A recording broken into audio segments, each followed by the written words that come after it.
Hey guys, comic verse के एक और एपिसोड में आप सभी का स्वागत है।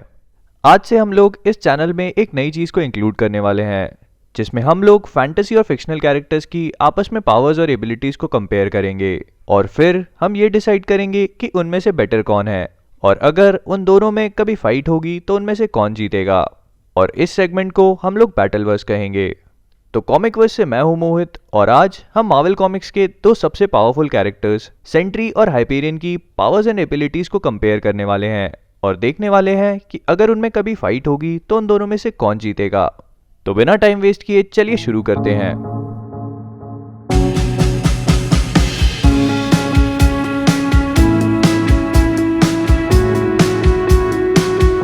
वैसे तो कॉमिक बुक्स में ये चीज़ कई बार मेंशन हो चुकी है कि सेंट्री और हाइपेरियन आपस में लड़ चुके हैं, लेकिन ये चीज़ हमें कभी भी ऑन पैनल्स यानी कि कॉमिक बुक पेजेस पे देखने को नहीं मिली है।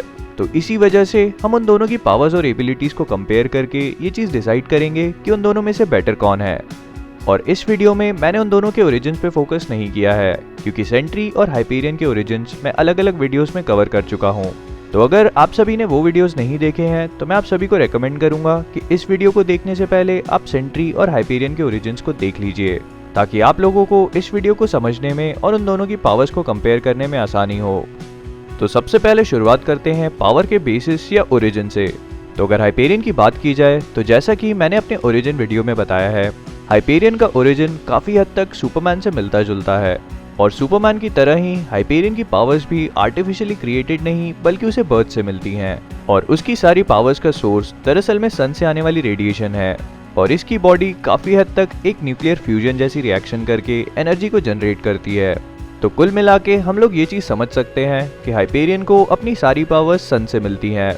वहीं पर अगर सेंट्री की बात की जाए तो सेंट्री को अपनी सारी पावर्स कैप्टन अमेरिका वाले सुपर सोल्जर सीरम से मिली थी, लेकिन ये सीरम कैप्टन अमेरिका वाले सीरम से 1000 टाइम ज्यादा पोटेंट यानी कि शक्तिशाली था, और इसी वजह से सेंट्री के बारे में ये चीज कही जाती है कि सेंट्री के पास 1 मिलियन एक्सप्लोडिंग सन्स की पावर है, यानी कि 10 लाख सन्स की नहीं बल्कि 10 लाख एक्सप्लोडिंग सन्स की पावर। और अगर आप सभी लोग इसको पर्सपेक्टिव में रखना चाहते हैं तो एक एक्सप्लोडिंग सन 10⁻28 मेगाटन्स की एनर्जी को प्रोड्यूस करता है, और अगर हम इस पूरी अर्थ पे मौजूद न्यूक्लियर पावर को कंबाइन करेंगे तो 6000 मेगाटन्स होते हैं। तो अगर आपको सेंट्री की पावर का अंदाज़ा लगाना है तो आप 10⁻28 को 10 लाख टाइम्स इंक्रीज कर सकते हैं। तो इस चीज़ से ये बात तो काफ़ी क्लियर है कि सेंट्री हाइपेरियन से काफ़ी ज़्यादा स्ट्रॉन्ग है। अब इसके बाद आते हैं सुपर स्ट्रेंथ पे। तो हम लोग हमेशा से ही सुपर हीरोज़ की स्ट्रेंथ को टन्स में कंपेयर करते हैं, जिसमें हाइपेरियन का स्ट्रेंथ लेवल शुरू से आज तक काफ़ी ज़्यादा वेरी हुआ है। लेकिन अगर इसके सबसे पावरफुल वर्जन किंग हाइपेरियन की बात करें तो वो आराम से मोर देन 100 टन्स की पावर को पोजेस करता है।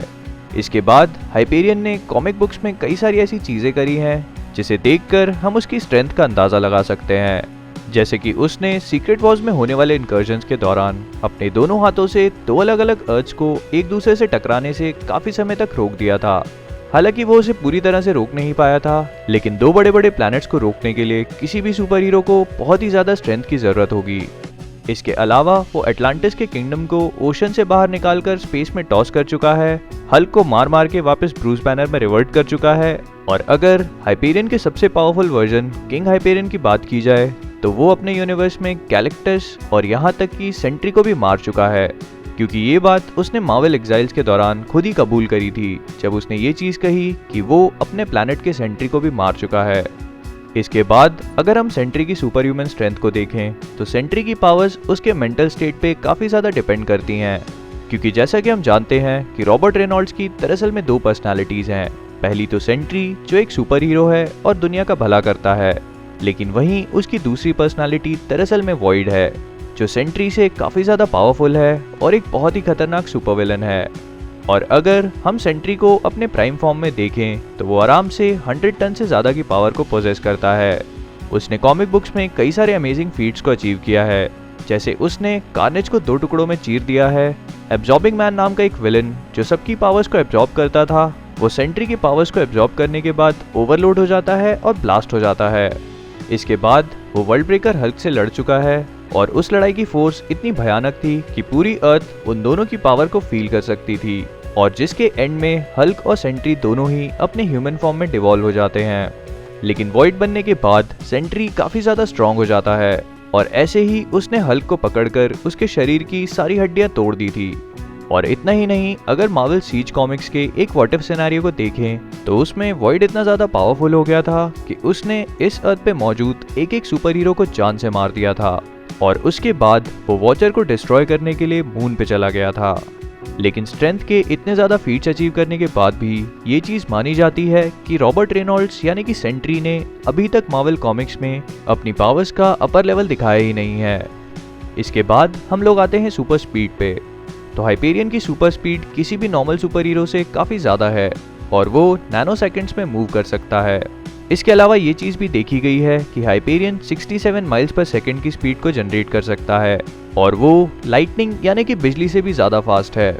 लेकिन कॉमिक बुक्स में ये चीज भी देखी गई है कि स्पेस में वो स्पीड ऑफ लाइट तक को अचीव कर सकता है। और अगर सेंट्री की स्पीड की बात करें तो सेंट्री के बारे में ये कहा जाता है कि वो अर्थ से सन तक कुछ मोमेंट्स में पहुंच सकता है। और इस चीज को पर्सपेक्टिव में रखने के लिए मैं आप सभी को बताना चाहता हूँ कि सन से अर्थ तक आने के लिए लाइट को 8 मिनट्स यानी कि 8 मिनट लगते हैं। तो हम ये कह सकते हैं कि सेंट्री स्पीड ऑफ लाइट से भी ज्यादा तेज है। इसके अलावा वो कई सारे लाइट ईयर्स का डिस्टेंस काफी कम टाइम में कवर कर लेता है। इनफैक्ट उसकी स्पीड के बारे में थॉर ने ये चीज खुद कही थी कि सेंट्री अपनी स्पीड से स्पेस और टाइम दोनों को बेंड कर सकता है। अब बात करते हैं इन दोनों की डिफेंसिव पावर्स और हीलिंग एबिलिटीज की। तो हाइपेरियन का डिफेंस काफी ज्यादा स्ट्रॉन्ग है क्योंकि वो काफी ज्यादा हाई टेम्परेचर और हाई प्रेशर को सरवाइव कर सकता है। इसके अलावा कॉमिक बुक्स में वो हल्क, थॉर और यहाँ तक कि ग्लैडिएटर से भी लड़ चुका है और उनसे मार खाने के बाद भी हाइपेरियन को बहुत ज्यादा चोट नहीं लगी। और थानोस के ब्लैक ऑर्डर का मेंबर कॉर्वस ग्लेव उसे अपने वेपन से काट भी चुका है, एक ऐसा वेपन जो एटम्स तक को काट सकता है। और उससे घायल होने के बाद भी हाइपेरियन सिर्फ बेहोश हुआ था और उसे कोई भी परमानेंट इंजरी नहीं हुई थी। इसके अलावा हम हाइपेरियन के डिफेंसिव स्ट्रेंथ का अंदाजा इस चीज से लगा सकते हैं कि इनकर्जन्स के दौरान हाइपेरियन 2 अर्थ्स के डिस्ट्रॉय होने के बाद भी सरवाइव कर जाता है। और इतना ही नहीं, वो काफी समय तक सिर्फ वॉइड में फ्लोट करता रहता है। और याद रखिएगा कि उन्हीं इनकर्जन्स के दौरान अर्थ के काफी सारे सुपर हीरोज मारे गए थे। तो अगर कोई भी सुपर हीरो किसी इनकर्जन को सरवाइव कर सकता है तो इस चीज से आप अंदाजा लगा सकते हैं कि हाइपेरियन की डिफेंसिव पावर्स कितनी ज्यादा स्ट्रॉन्ग है। इसके अलावा अगर उसके हीलिंग फैक्टर्स की बात की जाए तो हाइपेरियन सोलर रेडिएशन का यूज करके अपने आप को काफी जल्दी हील कर सकता है और यही हीलिंग पावर्स उसकी एजिंग को भी स्लो करती हैं। और इसके अलावा हाइपेरियन viral infections, toxins, chemical poisonings, corrosives और रेडिएशन एक्सपोजर इन सब को लेकर इम्यून है और सरवाइव करने के लिए ना ही वो सांस लेता है और ना ही उसे खाने या पानी की जरूरत है। तो ये सारी चीजें हाइपेरियन के डिफेंस को काफी ज्यादा स्ट्रॉन्ग बनाती हैं। इसके बाद अगर हम सेंट्री की डिफेंसिव पावर्स को देखें तो सेंट्री की डिफेंसिव पावर्स काफी ज्यादा इंप्रेसिव है क्योंकि वो इतने सालों में मार्वल के कई सारे सुपर हीरोज के साथ लड़ चुका है। लेकिन सेंट्री के बारे में जो सबसे ज्यादा इंप्रेसिव चीज है वो है उसकी हीलिंग पावर्स, क्योंकि सेंट्री वर्चुअली अपने आप को किसी भी इंजरी से हील कर सकता है। कॉमिक बुक्स में ये चीज तक देखी गई है कि 2 बार उसे मॉलिक्यूलर लेवल पर डिस्ट्रॉय करने के बाद भी वो अपने आप को एक बार फिर से रीजनरेट कर लेता है। इसके बाद सेंट्री ने अपना काफी सारा समय सन के कोर में बिताया है, जहां पर वो हमेशा ही एक एटम तक टूट जाता था और फिर वहां से वो अपने आप को रीजनरेट कर लेता था। थॉर ने धोखे से अपने हैमर का यूज करके उसके सिर को उसके शरीर से अलग कर दिया था, लेकिन सेकंड्स में ही सेंट्री ने अपने हेड को एक बार फिर से रीजनरेट कर लिया। तो इन सारी चीजों से हम लोग ये अंदाजा लगा सकते हैं कि सेंट्री ऑलमोस्ट इंडिस्ट्रक्टेबल है, यानी कि उसे मारना दरअसल में पॉसिबल ही नहीं है। इसके बाद अगर हम हाइपेरियन की पावर्स को देखें तो हाइपेरियन के पास सुपरमैन की तरह ही x-ray vision, telescopic vision, microscopic vision और यहाँ तक कि इलेक्ट्रोमैग्नेटिक स्पेक्ट्रम को देखने के लिए भी एक विजन है। और इन सब की मदद से हाइपेरियन ऑलमोस्ट सब कुछ देख सकता है, यहाँ तक कि किसी इंसान के डीएनए स्ट्रक्चर को भी। और इसके अलावा वो अपनी पावर्स को यूज करके कॉस्मिक एनर्जी को मैनिपुलेट कर सकता है। लेकिन इन सारी पावर्स में अगर कोई सबसे इंपॉर्टेंट चीज है तो वो है सुपर ह्यूमन इंटेलिजेंस, क्योंकि हाइपेरियन अपनी पावर्स का यूज करके एवेंजर्स के कंप्यूटर को भी बीट कर चुका है। और इतना ही नहीं, हाइपेरियन के पास एक ऐसी मेमोरी है कि वो कभी भी किसी चीज को भूल नहीं सकता। और कॉमिक बुक्स में ये कहा जाता है कि पास्ट में होने वाला कोई भी इवेंट हाइपेरियन को इस तरह याद होता है जैसे वो अभी उसके सामने हो रहा हो।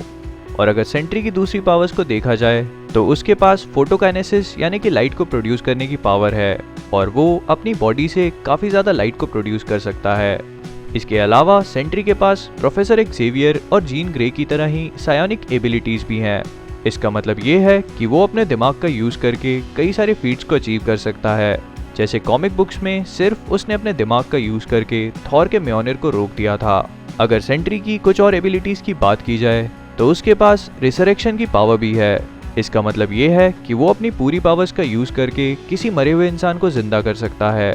लेकिन एक ऐसी पावर जो सेंट्री को इस फाइट में एज देती है वो है उसके मॉलिक्यूलर मैनिपुलेशन की पावर। और इसका मतलब ये है कि सेंट्री अपनी पावर्स का यूज करके किसी भी चीज को क्रिएट या डिस्ट्रॉय कर सकता है और वो मिस्टर फैंटास्टिक की तरह ही अपने फॉर्म को भी चेंज कर सकता है।